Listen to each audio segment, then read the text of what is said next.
உணவே மருந்து, மருந்தே உணவு என்ற பழமொழிக்கு ஏற்ப நாம் அன்றாடம் பயன்படுத்தும் உணவு வகைகளில் இடம்பெறும் பொருட்களின் உள்ள மகத்துவத்தை பற்றியும் அதில் அடங்கியிருக்கும் மூலிகைகள் குறித்து விவரிக்க வருகிறது இப்பகுதி. நலம் தரும் மூலிகை.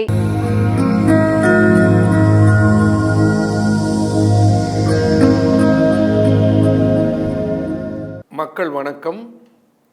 உலக தமிழ் அறிவாளிகளே, நலமுடன் சித்தர்களின் அருளால் பல்லாண்டு தமிழ் கூறும் நல்லுலகம் வாழட்டும். மக்கள் தொலைக்காட்சியில் புத்தம்புது காலை என்கின்ற காலை நிகழ்ச்சியிலே நலம் தரும் மூலிகை என்கின்ற பிரிவில் நீரிழிவனுடைய மிகப்பெரிய கொடூர தாண்டவத்தை பற்றி பேச இருக்கிறோம். நாம் எங்கெல்லாம் ஏமாந்து போகிறோம். நீரிழிவு நமக்கு அவ்வப்போது அறிவிக்கிறது, நம்மை அவ்வப்போது எச்சரிக்கிறது. இட் வார்ன்ஸஸ். எப்படி வார்ன் பண்ணுகிறது? சிம்டம்ஸ்னால. இப்போ என்ன ஆகிறது? பலர் வருகிறார்கள், என்னுடைய கண் பார்வை பாதிச்சு, ரெட்டினோபதி என்று சொல்லுகிறார்கள். ரெட்டினோபதி, ரெட்டினா என்று சொல்லுகிற கண் விழிப்படலம் இருக்கிறது. அந்த விழிப்படலத்தில் இருக்கிற சிறு சிறு தந்து இரத்த குழாய்கள் வீங்கி போகின்றன, புடைத்து போகின்றன. இப்போ சொல்லுவார்கள், உங்களுடைய கண்ணில் இருக்கிற கண்ணில் இருக்கிற இரத்த குழாய்கள், தந்தி குழாய்கள் வீங்கி இருக்கின்றன, அவைகள் சில நேரங்களில் வெடித்து விட்டன, ஆகையினால் உங்களுடைய பார்வையானது மங்குகிறது, பார்வை பாதித்து விட்டது. இப்போ பார்வையை பாதிப்பதற்கு ஒரு காரணம் நீரிழிவு.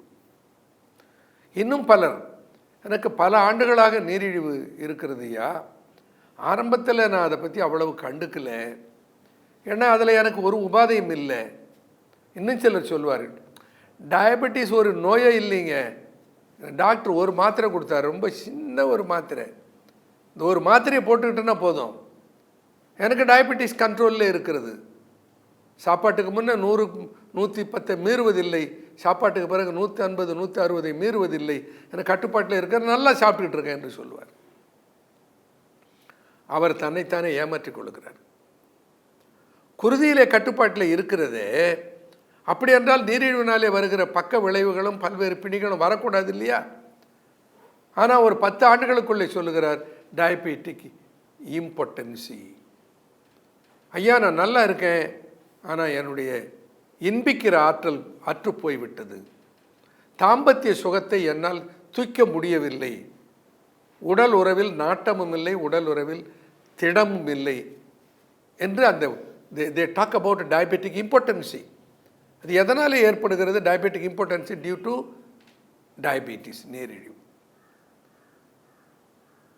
இருதயத்தில் இருக்கிற இரத்த குழாய்களில் அடைப்பு எதனாலே வருகிறது? டயபெட்டிஸ். சிறுநீரகத்தில் இருக்கிற சிறு சிறு இரத்த தந்துவிகள், இந்த தந்துவிகள் சேதமடைந்து த ஃபெயிலியூர் ஆஃப் கிட்னி, இதை என்ன சொல்லுகிறோம்? சிகேடி, கிரானிக் கிட்னி டிசீஸ் என்று சொல்லுகிறோம். இப்படி பல்வேறு பிணிகளை இதை அழைத்து கொண்டு வந்து விடுகிறது. ஆனால் நான் கட்டுப்பாட்டிலே தானே சர்க்கரையை வைத்து கொண்டு வந்திருக்கிறேன். இது எப்படி எனக்கு வந்தது? லாஜிக் கேட்குற கேள்வியில் இருக்கிற தர்க்க ரீதியான உண்மை எனக்கு விளங்குகிறது. சித்தர்கள் இதை பற்றி அறிந்திருந்தார்களா? சித்தர்கள் அறிந்திருந்தார்கள். அவர்கள் சொன்ன மொழியை நாம் சரியாக புரிந்து கொள்ள தவறிவிட்டோம். இந்த செம்மொழியில் இருந்த ஒரு சிறப்பு, மருத்துவ பெயர்களை எல்லாம், மருத்துவ தாவரங்களை எல்லாம் ஒன்று சேர்த்து நன்றாக அருமையான வெண்பாக்களாக படைக்கத்தக்க செம்மொழி சிறப்பு இந்த மொழியில் இருந்திருக்கிறது. இந்த சிறப்பினால்தான் வெண்பாவாக பல்வேறு மூலிகைகளை பற்றி சித்தர்கள் பாடினார்கள்.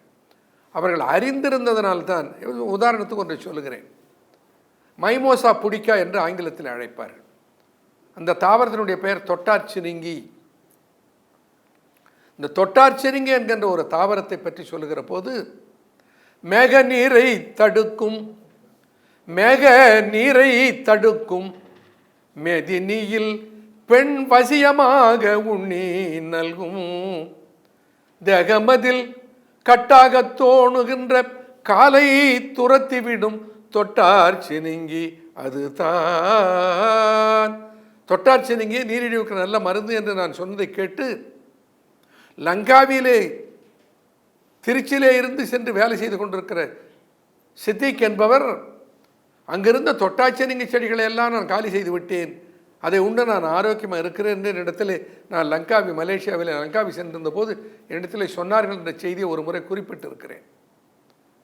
நீரிழிவை தடுக்க முடியாது, நீரிழிவை குணமாக்க முடியாது என்றெல்லாம் உலகம் முழுக்க செய்திகள் இருக்கிற போது சித்தர்கள் மட்டும் சொன்னார்கள், மேக நீரை தடுக்கும். மேக நீர் என்றால் நீரிழிவு, நீரிழிவை தடுக்கிற ஒரு மூலிகை இருக்கிறது.